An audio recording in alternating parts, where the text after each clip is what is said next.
Bonjour à toutes et à tous et bienvenue dans votre émission d'actualité, directement depuis le studio C de Corbeau News Centrafrique. Aujourd'hui, un sujet brûlant qui met à vif la souveraineté de notre nation. Le grand maître crépin Imboli Goumba ne mâche pas ses mots, la reprise d'Amdafok par des mercenaires, c'est une véritable honte nationale. Pour en décrypter les enjeux, j'ai le plaisir d'accueillir en plateau Arsène Feïmonazoui, notre journaliste d'investigation.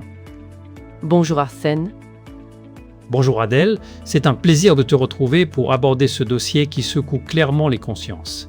L'analyse de maître crépin Imboli Goumba, figure emblématique du BRD, est particulièrement tranchante. Il qualifie la récente mainmise sur la ville frontière d'Amdafok par les mercenaires russes de Wagner et leurs appuis locaux d'une insulte à l'État, d'un aveu clair d'impuissance. Une insulte, Arsène, c'est un mot fort. Et je crois comprendre que maître Imboli Goumba va encore plus loin en démolissant l'idée d'une prétendue montée en puissance de nos forces, une rengaine que les autorités de Bangui nous servent régulièrement. Absolument, Adèle. Pour lui, les images qui ont suivi la reprise de la ville sont éloquentes et ébranlent profondément le sentiment national.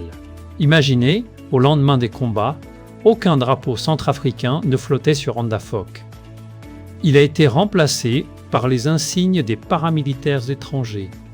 Cette situation met en lumière, selon maître Imboli Goumba, une décennie d'échecs politiques sous le règne de l'empereur Faustin Archange Touadéra, qui n'a pas su bâtir une armée régulière, professionnelle et indépendante, capable de défendre les frontières de notre République. C'est une observation qui pèse lourd, Arsène. 10 ans, c'est le temps d'une génération.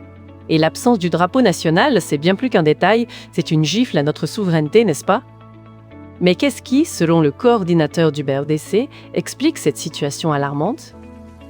Maître Imboli Goumba pointe du doigt une soumission sans discernement du pouvoir exécutif vis-à-vis de ces milices privées qui agissent en toute impunité au-dessus des lois.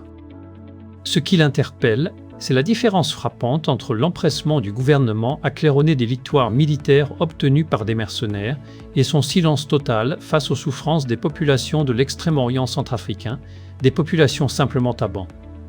Données à leur sort, un silence assourdissant, voilà qui en dit long sur les priorités réelles du régime, Arsène. Alors, on est loin de la victoire tactique annoncée, si je saisis bien le propos de l'opposant ? Loin de là, Adèle. L'épisode d'Amdafok est, pour maître Imboli Goumba, une honte nationale qui restera gravée dans l'histoire récente du pays. Il exhorte la population et les institutions à regarder cette défaillance sécuritaire en face. Sa conclusion est sans appel. Aucune nation digne de ce nom ne peut confier sa protection et son honneur à des mercenaires. Des mots très forts, Arsène, qui résonnent comme un appel à la dignité nationale.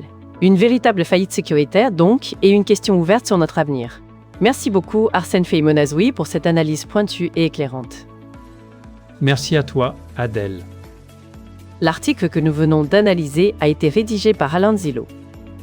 Et pour continuer à suivre toutes nos analyses et nous partager vos réactions, n'oubliez pas nos contacts WhatsApp et téléphone au +20 36 75 15 95 15 35. C'est tout pour cette édition. À très bientôt sur Corbeau News Centrafrique.